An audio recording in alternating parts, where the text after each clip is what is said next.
9년차? 9년차 어쏘 변호사가 좀 희귀해요. 한사, 나도 너를 처단한다. 너 사형! 막 이러는 거예요. 이제 그러다가 나락가는 거죠.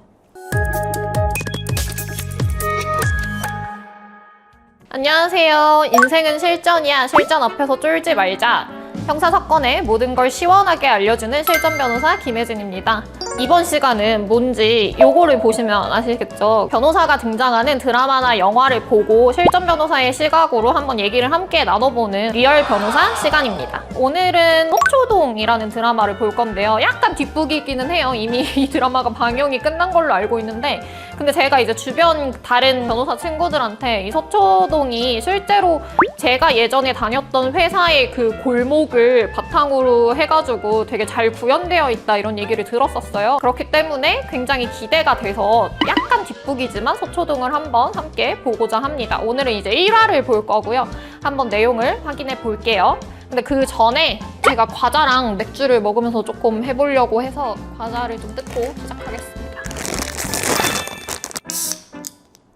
오, 소리. 와, 진짜 서초동 골목이네. 서초동 바닥에서 신기록이 눈앞. 와, 근데 저기 진짜 제가 예전에 다녔던 펌 완전 다음 건물이에요. 무려 9년 차의 월급쟁이 어쏘 변호사입니다. 9년차? 9년차 어쏘 변호사가 좀 희귀해요. 보통 이제 연차가 쌓일수록 연봉이 올라가는 구조인데 그게 이제 일반 직장인보다 연봉이 좀 많이씩 뛰어요. 9년차 정도 되면은 거의 대표가 가져가는 수준만큼 가져가게 될 수도 있거든요. 그렇기 때문에 보통 한 5년차, 6년차 정도에서 연봉이 동결이 되는 경우가 많아요. 그래서 5, 6년차가 넘어가게 되면은 이제 웬만하면 개업을 하게 되는 이런 케이스가 많아가지고 9년차 어쏘 변호사다? 이러면은 아, 저 사람 되게 개업하기 싫었나 보다 보통 그렇게 생각을 하거든요. 그래서 9년차 어쏘 변호사가 그렇게 흔하지는 않습니다. 오셨어요? 안녕하세요. 좋은 아침입니다. 와, 근데 진짜 내부가 진짜 법무법인 것 같아.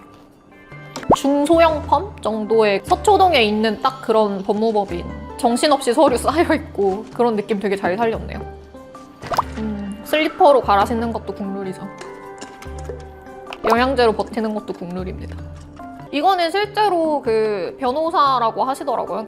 와, 저 모니터 가로 모니터, 세로 모니터 쓰는 것도 고증이 되게 잘 돼 있어요. 세로 모니터를 왜 쓰냐면 저희는 그 서류 같은 거를 되게 많이 보잖아요. 그러니까 기록 같은 거를 많이 보기 때문에 한 페이지 전체가 딱 들어오는 게 되게 좋거든요. 그래서 보통 가로 모니터랑 세로 모니터를 같이 쓰는 게 약간 국룰이에요. 아이, 진짜 아침부터 해맑은 우리 조청은 정신 와, 저것도 고증이다.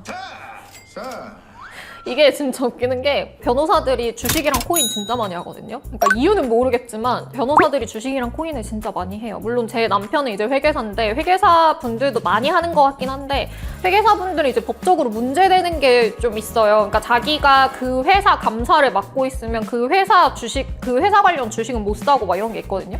근데 이제 변호사들은, 그리고 특히나 전연차 변호사들은 그 마이너스 통장이 뚫려요. 마이너스 통장이 변호사 자격증만 있어도 1억짜리 마이너스 통장이 뚫리는데 전문직들은 마이너스 통장까지가 자기 소득이라고 생각하는 경우가 되게 많아요.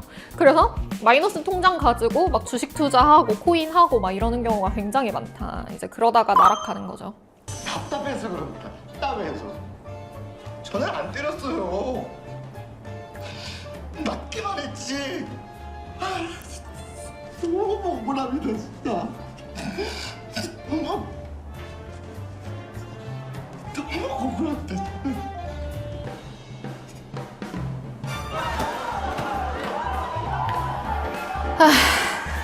남일 같지 않다. 내 의뢰인 말을 믿으면 안 돼요. 이 장면을 보니까 술이 땡기는데, 그 예전에 이 서초동 드라마 말고 강소라 씨 나오는 무슨 드라마도 있었어요. 그래서 거기에서 강소라 씨가 뭐라 그러냐면 의뢰인이 내 주적이다 이러거든요. 그러니까 그게 왜 그러냐면 의뢰인들 중에 이상하게 변호사한테도 거짓말하는 사람들 되게 많아요. 그러니까 이게 형사든 민사든 뭐 예를 들어가지고 민사사건 같은 경우에도 그 민사사건은 항상 처분문서라는 게 가장 중요한데, 처분문서라는 게 뭐냐면 저희 흔히 얘기하는 계약서 이런 것들 있죠. 그러니까 그 계약의 모든 내용이 들어있는 그런 중요한 문서들 이런 거 있잖아요. 이거는 이거는 무조건 첫 번째 입증 자료이기 때문에 증거가 되는 거기 때문에 항상 변호사들이 이제 상담하거나 이럴 때 계약서 있으세요? 이거부터 물어봐요. 근데 문제는 뭐냐면 우리 의뢰인들은 보통 맨날 계약서 없대. 막 계약서 같은 걸 애초에 쓴 적이 없대요. 그냥 구두로 계약했대. 막 이렇게 얘기해서 그거를 철석같이 믿고 이제 소송이 딱 들어가는데 상대방이 제일 먼저 내는 거 증 제1호증 계약서. 맨날 이러면서 나오는 거예요. 이게 뭐예요? 막 이러면 너무 오래돼갖고 자기가 기억이 안 났대. 그 계약서가 자기한테 불리하니까 이제 얘기를 안 한 거겠죠? 근데 저는 그런 게 너무 이해가 안 가는 게 변호사한테는 완전히 솔직하게 얘기를 해야지 변호사가 그거에 맞춰가지고 변론을 하든 뭐 변호를 하든 그럴 거 아니에요. 근데 그걸 이상하게 뭐 창피한 건지 뭐 뭔지 모르겠는데 변호사한테도 거짓말을 하시는 분들이 꼭 계세요. 그리고 꽤 많아요. 지금 이 사건도 보면은 뭐 절대 폭행 안 했다 이래놓고 지금 CCTV 영상 트니까 막 폭행하는 장면이 나오는 거잖아요. 근데 이것도 이제 그 작가님이 좀 재밌게 하려고 법정에서 이거를 보고 막 이러는 걸로 하셨는데 사실 뭐 CCTV 영상을 법정에서 처음 보게 될 일은 없기는 해요. 그러니까 변호사들은 미리 이제 증거에 나와 있는 CCTV 영상 같은 거를 열람 복사를 해가지고 확인을 하기 때문에 법정에서 처음 보고 뒤통수 맞을 일은 없지만 증거 기록 열람 복사 해가지고 보다가 의뢰인한테 뒤통수 맞는 경우는 사실은 굉장히 많습니다. 그럼 이제 의뢰인 불러가지고 이거 뭐예요? 이러면서 얘기하게 되는 거죠. 그 계약서 내용에 보통 뭐가 들어가 있냐면은 의뢰인이 잘못된 정보를 줘가지고 뭐 재판의 내용이 달라지거나 할 경우에는 그거는 변호사 책임이 아니다라는 내용의 계약 조항이 보통 들어가요. 이게 얼마나 변호사한테 거짓말하는 사람들이 많으면은 이런 조항이 들어가겠어요. 물론 굉장히 솔직하게 잘 말씀해 주시는 분들도 많지만 의뢰인이 오히려 내 뒤통수를 치는 경우도 많다.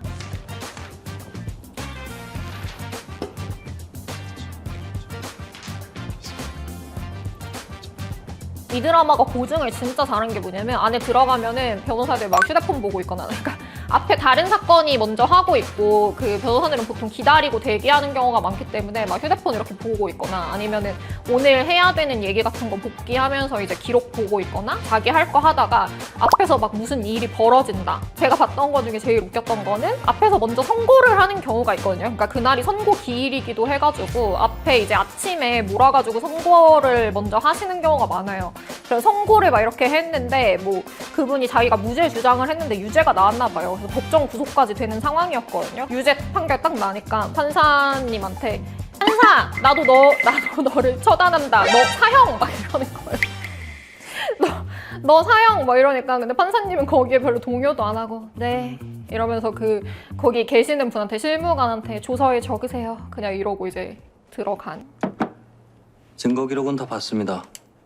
1심 때 무죄라고 주장하셨어도 유죄 나왔겠던데요. 무슨 증거들이 있던가요? 녹음 파일 때문에 그렇지. 부서진 물건들이랑 현장 사진, 폭행당한 부분들 사진, 폭행 당시 녹음 파일, 그리고 그 녹음 내용이랑 사진들이 피해자 진술이랑 일치하고요. 역시 녹음을 하는 것 같더니. 서로 반말을 하시던데. 네.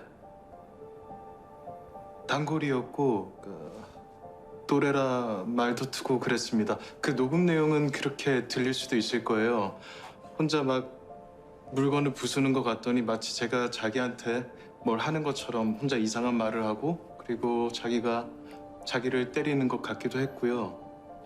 김승국 씨가 혼자 쇼를 했다는 말씀이신가요? 저게 저렇게까지 할까 이 생각이 들잖아요. 근데 실제 사건 하다 보면은 저는 강제추행 사건이었는데 녹음기 켜놓고 왜 이러세요? 하지 마세요. 막 이렇게 얘기해가지고 실제로 녹음 파일을 지어낸 사람이 있었어요. 그러니까 직업 자체가 화류계 여성이었고 이런 게 돈이 된다라는 걸 아니까 실제로 그렇게 꾸며내는 케이스가 있습니다. 본인이 녹음을 하면서. 그래서 이런 케이스 같은 경우에는 굉장히 어려운데 제가 예전에 중간간 케이스 할 때 설명드렸던 것처럼 앞뒤 전후 사정 이런 거를 좀 잘 설명을 할 필요가 있고 제가 그 사건에서 좀 중요시하게 해가지고 많이 주장을 했던 거는 여자가 말은 하지 마세요 이러지 마세요 이러는데 약간 웃음기가 섞여 있다 이런 얘기를 제가 구체적으로 주장을 하면서 했던 경우가 있어요. 무죄 나왔습니다.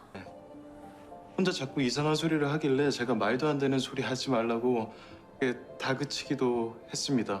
근데 이거 되게 중요한 부분인 게 실제로 그 녹음 파일에서도 남자가 야, 너 왜 이래? 막 이렇게 말하는 게 있었어요. 황당해 하면서 아니 네가 같이 여기 호텔 오자고 했으면서 너 갑자기 왜 이래? 이러면서 남자가 얘기하는 부분이 있었거든요. 한편으로 저희 의뢰인도 대단한 게 의뢰인도 어느 순간부터 녹음을 하고 있었어요. 그러니까 녹음 파일이 각자 있었던 거예요. 이 여자가 편집해서 제출했다. 편집한 의도 자체가 분명히 있다. 이렇게 해갖고 그것도 역시 무죄가 나오는데 큰 역할을 했죠. 그래서 상대가 뭔가 녹음을 하는 것 같다, 쇼를 하는 것 같다 싶으면은 본인 역시 녹음을 일단 하시는 게 중요합니다. 네. 혹시 제가 뭐 하나만 여쭤봐도 될까요? 네, 물어봐요. 대표님은 왜 변호사가 되셨어요? 역으로 면접 보네? 아, 실례였나요? 죄송합니다. 아니에요. 좋아요. 내가 변호사가 된 이유, 내 주변의 문제들을 내 손으로 직접 해결하고 싶었어요. 나는 그 20대 때 방황을 되게 많이 했어요. 20대 때 행시도 하다가 관두고 기자 준비도 하다가 관두고 뭐 옷도 만들었다가 뭐 행정연구원이라는 데서 공공기관에서 일도 했었고 막 20대 때 엄청 방황을 하다가 이제 내 인생이 좀 어디로 가고 있나, 나 좀 망했다 이 생각이 드는 거예요. 그래가지고 내가 이거를 한 방에 뒤집을 수 있는 건 전문직이 되는 수밖에 없다. 이래가지고 그냥 로스쿨 썼었어요. 사실은 막 변호사라는 직업에 대해서 뭐가 엄청나게 있지는 않았고 오히려 행시할 때 저는 행정법 때문에 떨어졌었어가지고 그때 막 어릴 때 아빠가 로스쿨 가라고 막 이랬을 때 내가 무슨 로스쿨이야, 나 법 싫어 막 이랬었어요 오히려. 근데 이제 나중에 하고 보니까 적성이었던 거죠. 그래서 저는 막 커다란 포부나 막 이런 거 이씨하진 않았고 진짜 세속적인 이유로 사실은 변호사가 됐던 거죠. 정의감 이런 거 없었습니다. 오늘은 이렇게 현직 변호사가 쓰셨다는 서초동 드라마를 봤는데요. 고증이 전체적으로 굉장히 잘 됐다는 생각이 들었고 심지어 저는 촬영 현장에 작가님이 가셔가지고 굉장히 세세하게 고증을 한 것 같다라는 생각이 들 정도로 뭐 주변 배경이나 아니면은 뭐 판사님의 어조라던가 뭐 변호사의 어조라던가 이런 것도 굉장히 잘 구현이 돼 있는 그런 드라마여서 되게 보면서 신기한 마음으로 봤던 것 같습니다. 변호사가 좀 지나치게 시니컬하게 얘기를 한다거나, 왜냐면 저도 어렸을 때 한 시니컬했지만 저렇게까지 심하게 얘기하진 않았거든요. 그래서 좀 시니컬한 모습이 지나치게 부각이 된다거나 의뢰인한테 좀 너무 훈계하듯이 말하는 장면이 많다거나 현실이랑은 조금 다른 부분이 있었던 것 같아요. 물론 이제 의뢰인의 말을 가장 믿으면 안 되고 의심을 하면서 가야 된다라는 그런 전체적인 주제에는 굉장히 공감이 가는 주제였던 것 같습니다. 이번 영상도 재밌으셨다면 저희 실전 변호사 채널 구독, 좋아요, 댓글, 알림 설정 꼭 좀 부탁드리고요. 다음번에도 또 재밌는 드라마, 뭐 영화와 함께 오도록 하겠습니다. 감사합니다. 안녕.